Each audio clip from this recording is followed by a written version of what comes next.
Welcome, everybody. Thank you very much for joining this press conference, which is organized by the CBD Alliance. The CBD Alliance is the big open alliance of the NGOs that have been following the Convention on Biodiversity since many, many years, some 20 years old already. So we're here with a very diverse group. We also work very closely together with First Nations.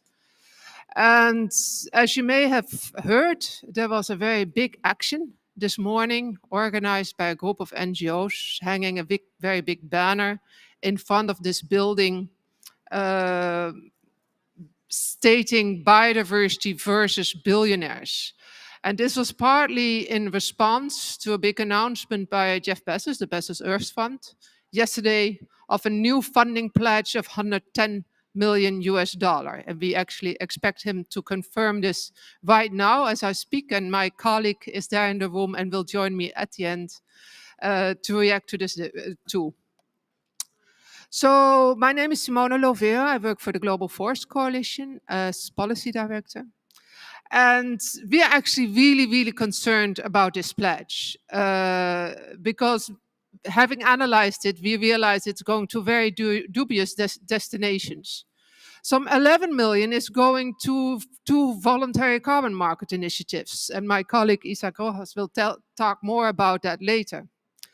And then 15 million will go into the African Forest Restoration Initiative 100. Now that sounds very nice, of course, but sadly, the Global Forest Coalition has performed a very in-depth research in 2021 together with our member groups in Africa, and we have member groups in 70 different countries in the world. It turned out that half of the 30 participating countries currently have targets under this forest restoration initiative involving commercial tree plantations. And put together, these involve over 4.5 million hectares of commercial tree plantation expansion and 770,000 hectares of improved plantation management. This would mean a 91% increase in land area currently occupied by commercial tree plantations in Africa, and in an alarming rate because they're planning to plant about 500,000 hectares a year, which compares to an estimated 125,000 hectares of commercial forest plantation expansion over the last 2 decades. So it suddenly would be strongly accumulated. And this is accompanied actually by targets for boosting private sector control over public forest lands. For example, Rwanda's government aims to allocate 80% of public forest plantations to private operators from a baseline of only 14%. And Togo has a similar target of 62%, while Tanzania aims to increase private sector managed tree plantation by 100,000 hectares. So this is a worrying accompanied trend of both expansion of monoculture tree plantations and private sector control over large areas of land. And the concrete data from the ground are even more discouraging. 100 countries have so far, only 2 have carried out what they call the barometer to measure the concrete actions that are taking place in the ground, their contributions, and planted forest and woodlots so far account for 82% of Madagascar's 1.5 million hectares of restoration and almost 50% of Rwanda's 700,000 hectares. And let me be very crystal clear, this is very bad news for biodiversity, for indigenous peoples, for women, and for local communities. We've done elaborate research as Global Forest Coalition on the impacts of monoculture tree plantation in at least 30 different countries all over the world.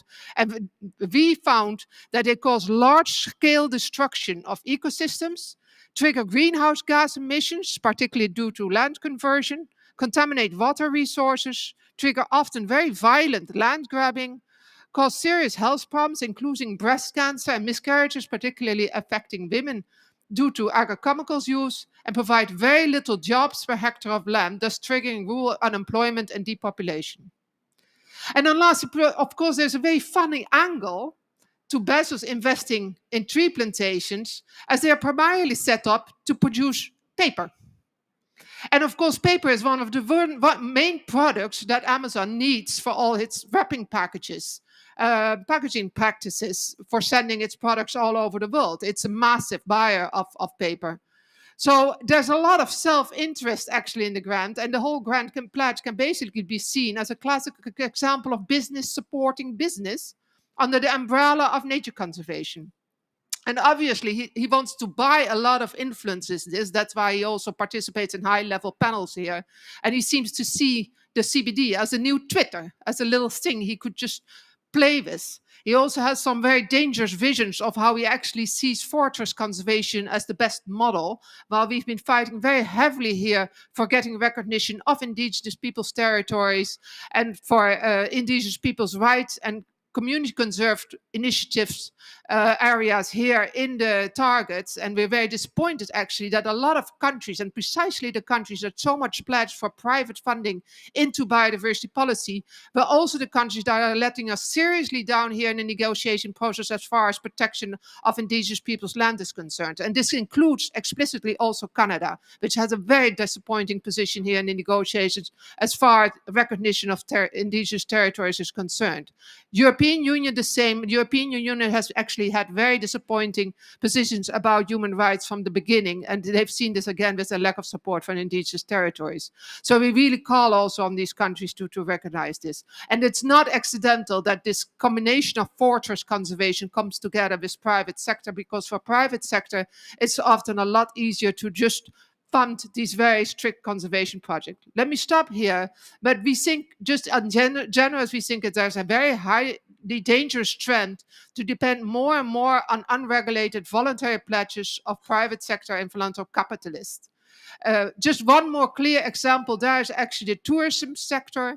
The tourism sector is seen as a major potential contributor to biodiversity conservation, but in reality, it causes no less than 8% of global warming, and it causes massive biodiversity destruction in many countries, while it has a host of gendered social problems. And you see very often from a gender perspective that actually the main jobs the tourism sector provide are very badly paid and very insecure. It also comes with a lot of prostitution, while a lot of the profits from these tourism operations are going to the male owners. So this is yet another example of actually a very, very harmful source of funding. I'll stop here. I would very much like to now hand over to my colleague from Indigenous Environmental Network, Panganga. Wanga aka banganga ng naka bangawi, wanga ataka akanaterma naka Kirsten Nugak Pass, and banganga pangawi. I come from St. Lawrence Island. I come from one of the largest migratory bird nesting areas, home to about 3 million migratory birds each year.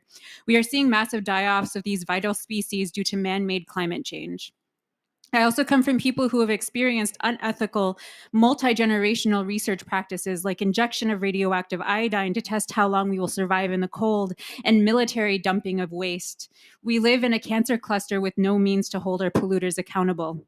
The ultra-rich, who are ultimately responsible for climate change and other threats to biodiversity, are directing environmental policy in the place of Indigenous peoples who have managed to protect 85% of what is left of Earth's biodiversity on about 20% of the land. And let me be clear that throwing any amount of funding at Indigenous organizations does not offset the false solutions these billionaires also fund. Billionaires love to believe that they can offset damage in one place by doing something quote-unquote positive in another place. I'm sorry to share that you can't compartmentalize and apply accounting tricks to Earth systems or the damage you are causing to Indigenous peoples and their lands. Not everything can be bought and not everything can be commodified. As Indigenous peoples, we understand that we need to cut emissions at source and transition away from capitalism and colonial values.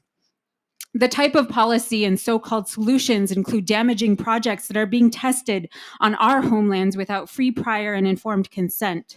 A privately funded inventor from Silicon Valley, Leslie Fields, spread football fields worth of silica hollow glass microspheres onto our lake in Utkarvik with a company called Ice 911, which is now called Arctic Ice Project. This is a poor attempt by someone who contracted with Chevron for about 2 decades, and they had tried to address one symptom of climate change, to make the ice shiny by spreading unnatural materials onto 100,000 square kilometers of Arctic ice in an attempt to thicken it. This ignores the need for freeze and melt cycle of the ice and the life forms that depend on sunlight penetrating ice like algae. Additionally, the materials threaten the health of our natural world and the Indigenous peoples who depend on it, with rheumatoid arthritis, kidney disease, and potential silicosis. ScopeX, backed by Bill Gates and run out of Harvard, attempted to test their stratospheric aerosol injection project on Indigenous lands in Arizona without free, prior, and informed consent. When they were called out, they moved over to Sami territory without their free, prior, and informed consent.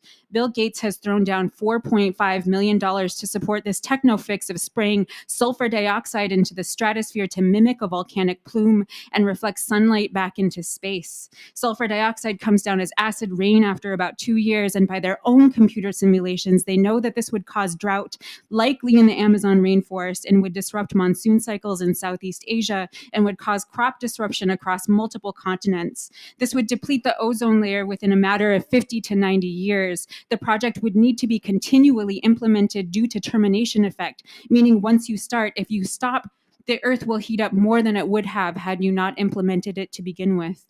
When we brought up the concerns that we have to Ian Fry of the UN Human Rights Council, by the way, and asked who could hold these horrendous geoengineers and their backers accountable for dismissal of Indigenous rights, we were told that we must rely on our oppressive colonial governments to protect us. There is no current international grievance process for these atrocities. Elon Musk announced his X Prize competition in an attempt to scale carbon dioxide removal to the gigaton, leading to experiments such as spreading artificial whale poop off the coast of Australia, for which there are no regulations against. Ocean fertilization causes dead zones, imbalances in phytoplankton population, an increase in toxic algal blooms and shellfish poisoning, which we have seen an increase in Alaska after Russ George's experiment in ocean fertilization off the coast of Canada. And so what do billionaires have to gain from these techno fixes? Carbon credits, biodiversity offsets, and carbon equivalent credits such as cooling credits. Scaling carbon dioxide removal to the gigaton would rake in billions of dollars. Market-based mechanisms to address climate change and biodiversity loss also allow for business as usual. They are accounting tricks and nothing more. All of these misguided approaches show that these solutions are being created by people who are far removed from the land and nature, and not by those who have fought with blood to protect nature. Billionaires have no place in environmental policy, so we must respect and uplift Indigenous knowledge to protect us all. Thanks. Thank you very much. I'd now like to introduce Lim Li Ting from Third World Network. Thank you very much. I'm going to try and provide a little bit of a big picture because financial resources are one of the biggest issues under discussion here among the world's governments. The first point I have to make is that the talks are actually currently being held hostage by the developed countries. They are refusing to meaningfully engage on the critical issue of financial resources. They are trying to roll back their legally binding obligations to provide new and additional financial resources to developing country parties. They are using delaying tactics in the discussions on resource mobilization. This is why the developing countries walked out of the negotiations early yesterday morning, because they refuse to be held hostage anymore. As most of the world's biodiversity is in developing countries, they will have the most burden of implementation. The Global Biodiversity Framework is raising ambition with onerous obligations for developing countries to take action to meet the goals and targets, as well as to monitor, review, and report on this. But it's unfair that the developed countries do not want to provide the resources needed to do this. Developing countries parties have proposed solutions. The like-minded group of developing countries on biodiversity and development has proposed a concrete figure for developed countries to provide USD 100 billion a year to developing countries. They have proposed the establishment of a new global biodiversity fund. This needs to learn the lessons from existing funds and enable developing countries to have timely, direct, and needs-based access to it. There are now at least 70 members of this like-minded group, with more developing countries uniting behind this call. Yet there is strong resistance from the developed countries on this issue. They are unwilling to commit concretely. They say, it's like asking us to buy a house and fully pay for it, but not seeing the plan on how the house will be constructed or looks like in the end. But we say, we need to know the budget and to open a bank account that we can use easily to draw on so that we can build a house.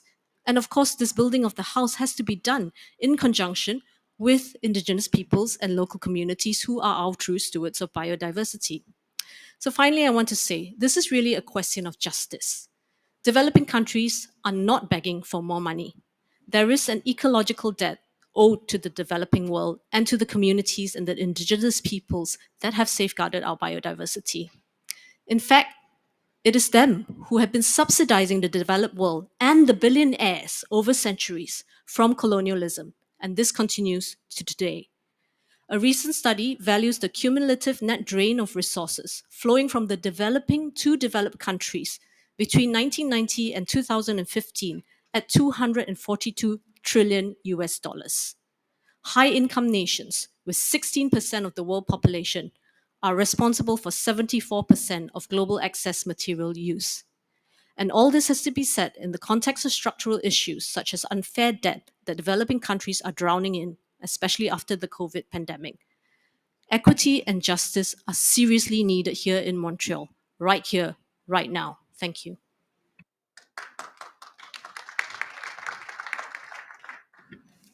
Thank you very, very much. And please note, I've done a very rapid calculation by head of the pledges that were just made by the governments in the room next door in terms of real ODA, and I don't think they even add up to 13 billion, which is of course far and far less than what is really on the table here in terms of a negotiated target. I'd like now to give the word to Isaac Rojas from Friends of the Earth International. Thank you, Simone.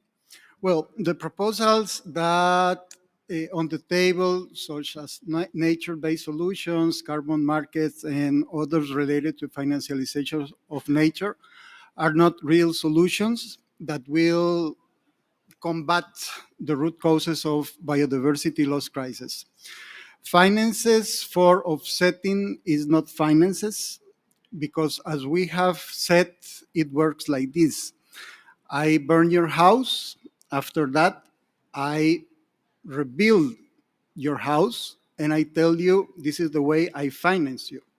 And all of us, we know that finances doesn't work in this way. If we compare nature-based solutions with clean development mechanism institutionality, we find that this institutionality doesn't exist for NBS.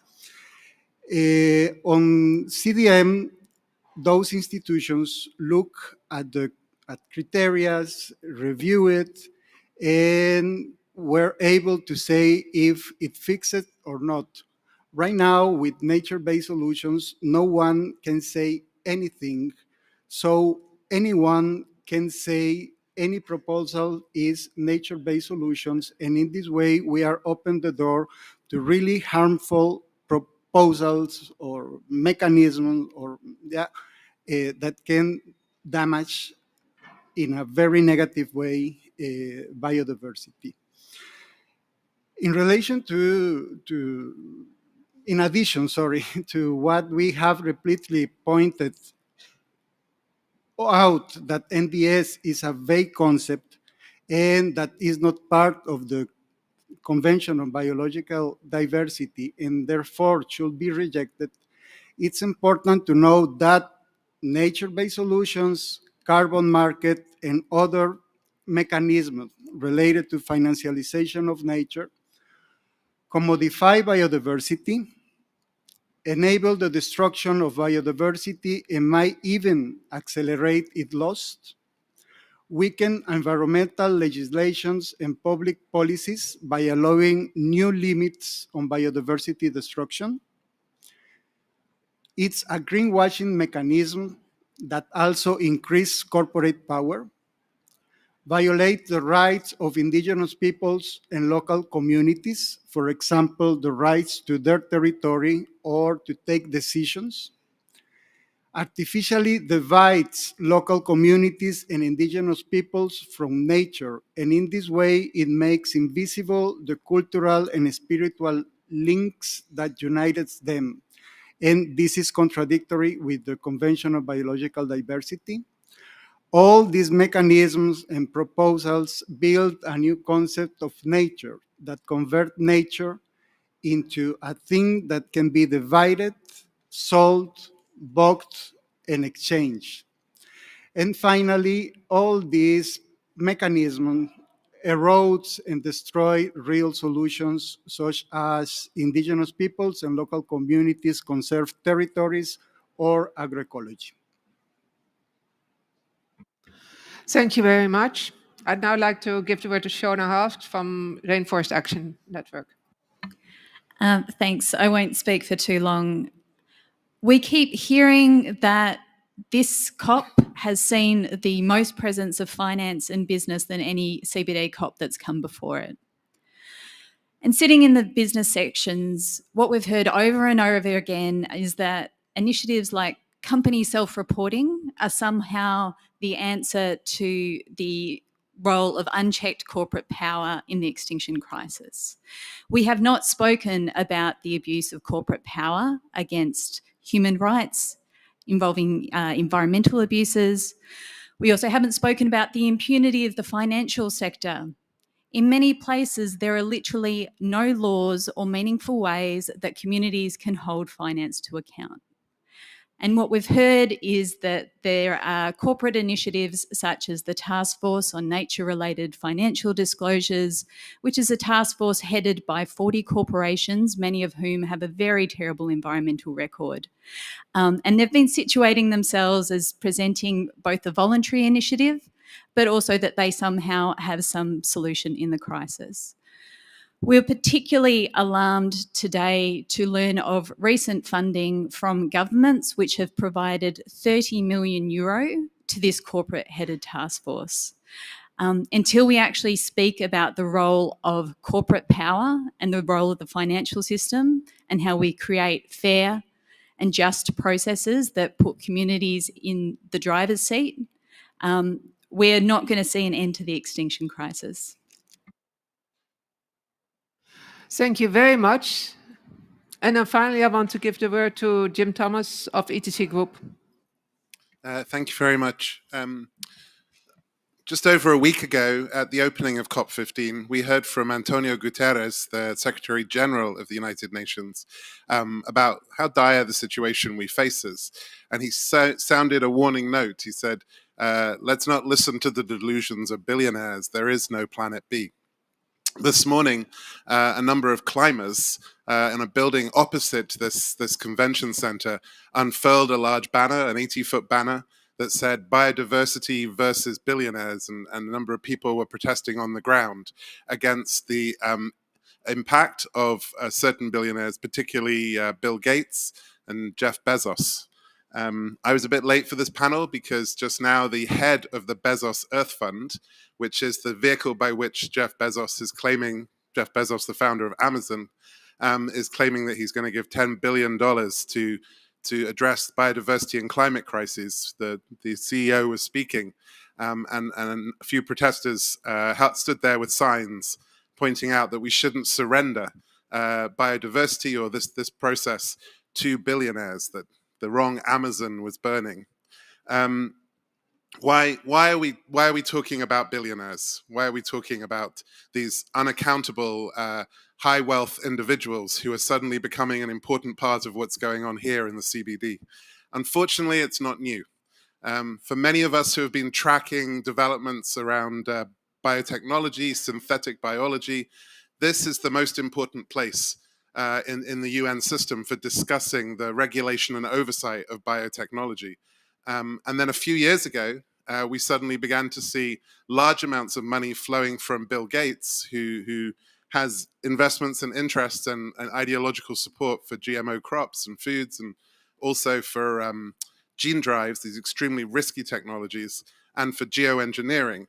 And we began to see millions of philanthropic dollars going into PR companies who were trying to shift processes here, who were supporting new negotiators who'd never been here before, and indeed change the views of, or the way in which whole continents were speaking. So we've seen in the discussion on synthetic biology especially, how philanthropic or philanthro-capitalist money from Bill Gates has affected this. And right now, the negotiations are actually going on around Target 17, and we're seeing the effect of some of those Bill Gates sponsored lobbies. But with Bezos now moving in with many billions of dollars to supposedly address the biodiversity crisis, we're worried that we're dealing with somebody who is even more ruthless, Jeff Bezos has never been somebody who has shown much interest in the environmental crisis, but of course he has an interest.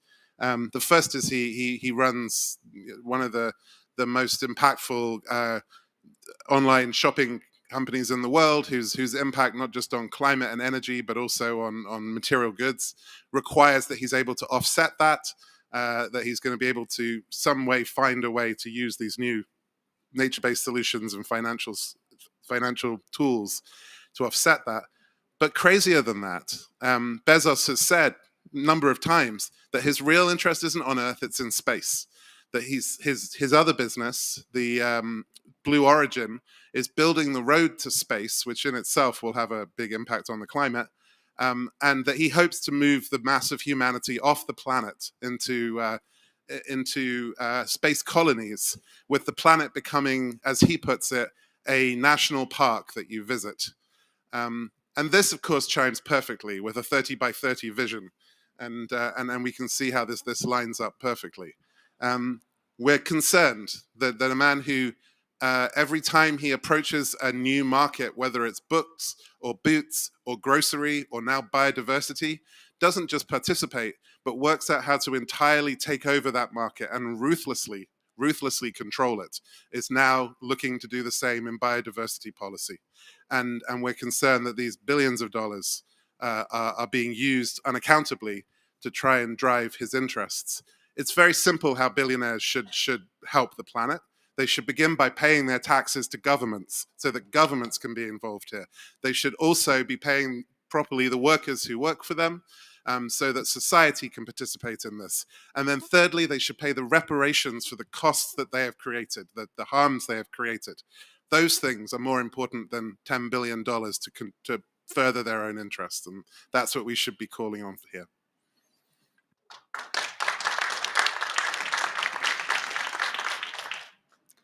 Thank you very much. It's very obvious that we are more and more looking at a situation in which some people are planning to just protect 30% of the planet by finance that's been generated by completely destroying the other 70%. We have time for one or two questions. Please note, after the press conference, you're also very free to come up and interview all the speakers, and you can also reach them via the media contact that was mentioned in the press advisory. Please.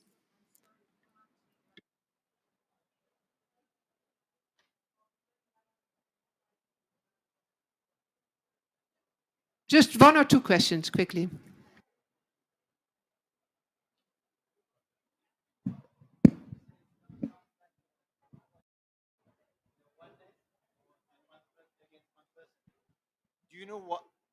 Do you know why Vandana Shiva she didn't got a visa to come here, and even also Jim Carrey, Better You Foundation with SRI, why he didn't got a visa to come here? I don't know the exact reason, but I did hear a lot of shocking stories of people who did not get a visa. We once organized a community conservation conference here in Montreal, and 30% of our participants had massive problems with visa applications or could not get there. So it's a huge problem here in Canada. Any other questions? Once again, you can also approach the speakers after this event. If that is okay, then I would like to thank you very much. I also would like to thank the people setting up the facilities here. That's very much appreciated. Thank you.